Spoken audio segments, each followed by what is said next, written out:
All right, let's take a dive into the Netherlands during the 1920s. An era of transformation, recovery, and some good old-fashioned change. Picture it. The country just emerged from the devastation of World War I, trying to get back on its feet. And yet, it's also about to witness some pretty radical shifts socially, politically, and even artistically.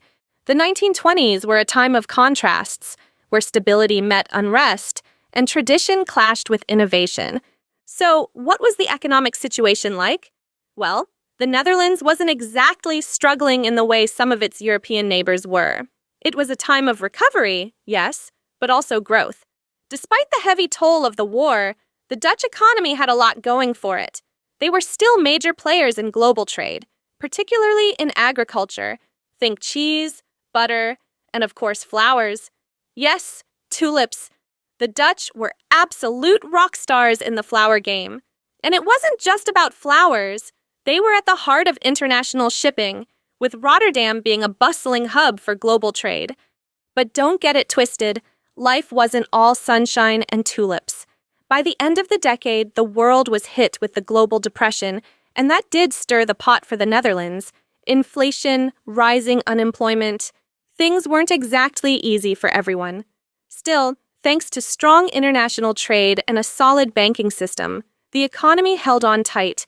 They were importing raw materials and industrial goods for their manufacturing industries, including textiles, chemicals, and machinery, which kept things moving. It wasn't perfect, but they were surviving. And speaking of survival, the Netherlands was also pretty good at adapting to change, especially when it came to technology. The 1920s saw some amazing innovations. In agriculture, the Dutch were pioneers, improving farming methods and scaling up food production in a way that was ahead of its time. Shipping was another area where they really shone, especially with the Royal Packet Navigation Company's fleet of cargo ships, which were top of the line at the time.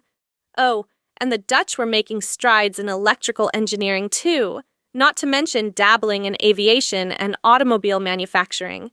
It wasn't the powerhouse of these industries just yet, but they were definitely laying the groundwork for future growth.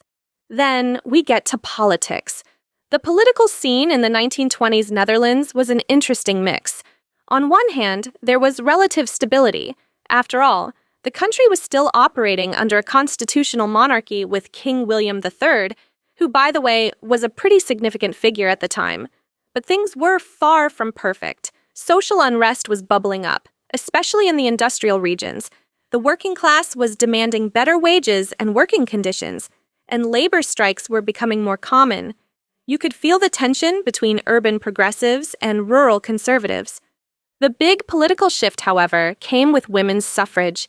Yes, women in the Netherlands got the right to vote in 1919.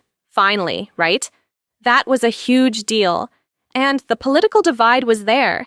Conservative rural areas were clashing with the more progressive, liberal urban centers.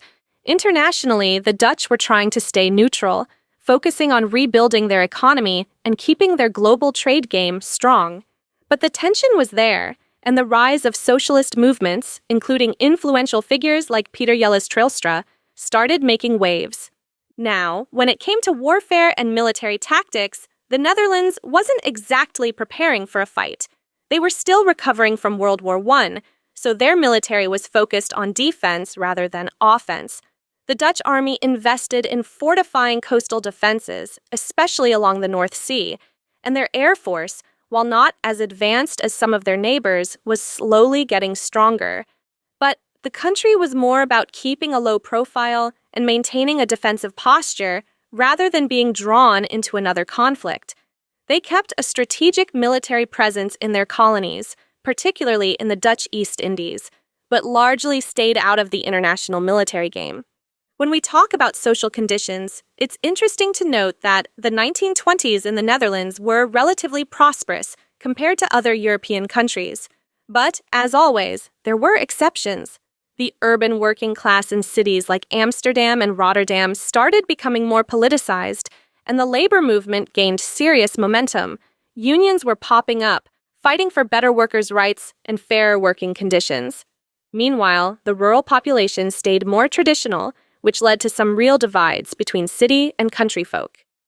There was also a growing focus on education and social mobility. The Dutch had a strong education system, and literacy rates were rising, but even though the middle class in the cities enjoyed decent living standards, poverty and inequality were still real issues, especially in the industrial regions. By the end of the decade, the effects of the economic downturn were being felt by the lower classes, leading to more social unrest and protests. In terms of welfare and healthcare, the Dutch were ahead of the curve compared to many other European nations. The country had solid public health systems, focusing on sanitation and combating diseases like tuberculosis. Cities were doing better than rural areas in terms of healthcare access, though. The middle class enjoyed a pretty high quality of life, but, again, that didn't extend to everyone. As unemployment began rising in the late 1920s, it was clear that things were becoming tougher for the working class. Ethnically, the Netherlands in the 1920s was pretty homogeneous. Most people were ethnically Dutch. But there were smaller groups like the Frisians and Jews, especially in cities like Amsterdam. And of course, the Dutch East Indies played a big role in the country's makeup. There was a small Indonesian diaspora, mostly in port cities, though immigration wasn't a major factor in the 1920s. Tensions between native Dutch and people from their colonies would become more pronounced as the 20th century went on. Key figures from this time were incredibly influential. In politics, you had people like Hendrikus Colijn, who would become prime minister in the late 1920s, and Pieter Jelles Troelstra, a socialist leader who helped shape the political landscape. Then, in the arts, the 1920s saw the rise of the De Stijl movement, led by artists like Piet Mondrian and architect Gerrit Rietveld, who helped push Dutch design and modern art into the global spotlight. And let's talk culture. The Netherlands in the 1920s was buzzing with creativity, especially in art. The De Stijl movement, with its bold, geometric shapes and primary colors, was all the rage. Piet Mondrian, one of the key figures, became an international icon in the art world. Dutch literature was also thriving, with authors like Herman Heijmans and Louis Couperus gaining recognition. Jazz music was creeping into the cultural scene, influencing a new generation of Dutch musicians. And films, oh yeah, cinema was becoming more popular, and the Netherlands was starting to make a mark in the European film industry. As for religion, it was still a major part of life, with Protestantism dominating the north and Catholicism holding sway in the south.